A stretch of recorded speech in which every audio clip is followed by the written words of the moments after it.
I was browsing through my video catalog and I realized that I don't have a video about having a plan for life. I was one of those guys that never wanted a plan. I was just gonna go with the flow of life and I was gonna be happy and life was gonna take me on this magnificent journey, and I was just telling myself all this bullshit. It was actually unbelievable. You can ask anyone that went to school with me. I was one of the most laid back people you would ever meet. I didn't care about a lot of things except the music I was listening to, what we were gonna have for lunch that day, and me coming home to play video games after school. I would skip class because I didn't care, and we would go play cards in the library, which actually was really fun until we got kicked out for making too much noise. To show you how much I actually didn't care, I stopped bringing my bag to school in our last year because that's how much I didn't care for school. I literally had my phone, my headphones, and I had a deck of cards, and that was all I brought to school. And I just didn't care for it. And that statement holds true even to this day.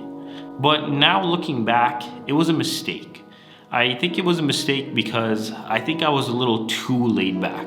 There isn't an issue with being laid back, and kind of chill and stuff like that, but I think there's a point where it gets too far and then things start falling apart, and then you realize I should have had some sort of a backbone, if that makes sense.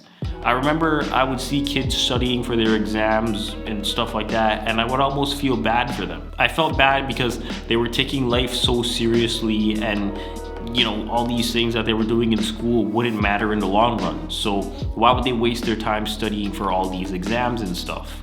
Little did I know, most of those kids will go on to make a career out of those things that they were studying for.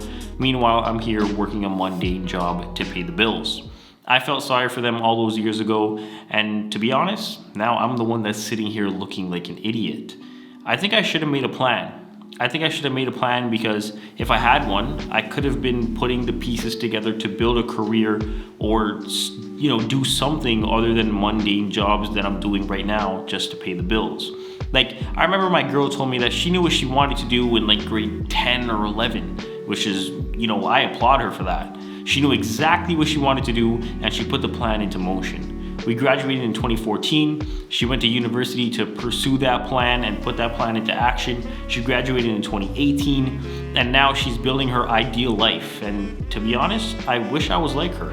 I wish I had a plan so that I can be doing exactly what she's doing, and that's working to advance her career. She's working to fund her lifestyle, and she's putting away some money for a rainy day. I wish I had a plan back then. Now, you might be saying, well, YouTube is a plan. Well, YouTube's not really a plan. Think about how many people are uploading content on YouTube right now. In fact, let me look it up for you. All right, so according to this website, oberlo.com, link down below, 500 hours of content is uploaded onto YouTube per minute. And that was just in 2019, before everyone was staying home and stuff like that. So I'm willing to bet that it's way higher than that now. Does this mean I'm quitting YouTube to go, do something else and pursue something else? Definitely not. But there are a lot of variables when it comes to YouTube, if that makes sense.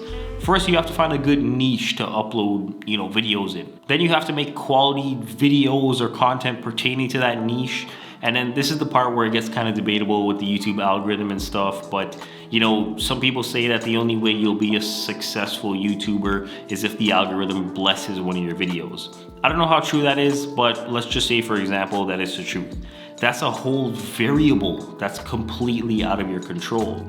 At least if you went to school for something, you can sort of dictate the outcome of the situation.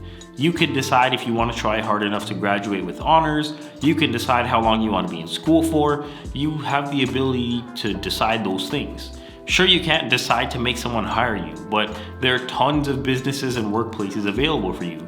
If one place isn't hiring you, you walk 5 minutes in another direction and you apply there. When it comes to this online content creation thing, there's like YouTube or Facebook or TikTok, and that's pretty much it. I don't think people are making a living from uploading videos onto like Vimeo. So yeah, and on top of all that, 99% of people don't even know how the YouTube algorithm works. So there's that too. The craziest part is that I remember I was always into film and movies and stuff.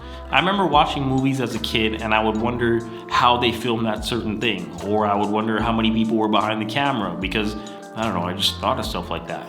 I never scratched that itch, for lack of a better term, until now, but I guess I never realized that I was interested in it before. It wasn't until I got my camera and, realized that I've been into this stuff since I was a kid. I just never took any action to try and pursue it to a higher degree. This is gonna sound like a really stupid comparison, but I feel like having a plan is equivalent to having blinders on. I'm talking about those, the ones that the horses use when they're racing to block out the crowd and the other racers and stuff like that. When you don't have a plan, you're just wandering. You're looking around, you're seeing things that are to your left and to your right, maybe even behind you, but your goals and the things that you want to accomplish in life are in front of you. But the reason that you're not going towards those things is because you're now occupied with the other distractions that you're entertaining, if that makes sense. I was into shoes after school and I thought I was gonna be this big shoe reseller. Then I got a job and stuff and I had no real direction. I was just working for the sake of working. Then I got another job and I wanted to be a streamer.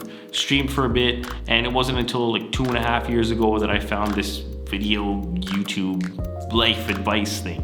And who knows, maybe this is a fad, but this endeavor just feels right, if you know what I mean. I remember there were nights when I didn't want to stream, but I did it anyway. Now I don't feel any friction when it comes to shooting any of the video. I only feel friction when it comes to writing scripts and stuff like that because my mind is usually all over the place.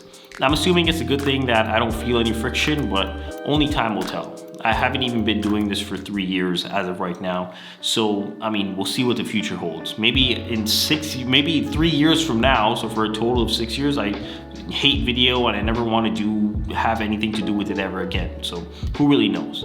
But, I hope you can understand the point that I'm trying to convey here. I wish I discovered and nurtured this video thing from the beginning, because who knows where I would be right now. But, I don't want to blame myself because that won't help me in any way. If there's one thing you take away from this video, let it be that if you have, or even if you feel the slightest bit of attraction towards something that you think you might like, just go for it. But make sure you make a plan for it though, because otherwise you'll just be wandering like I was talking about before. Go for it right away because you have no idea where it will take you.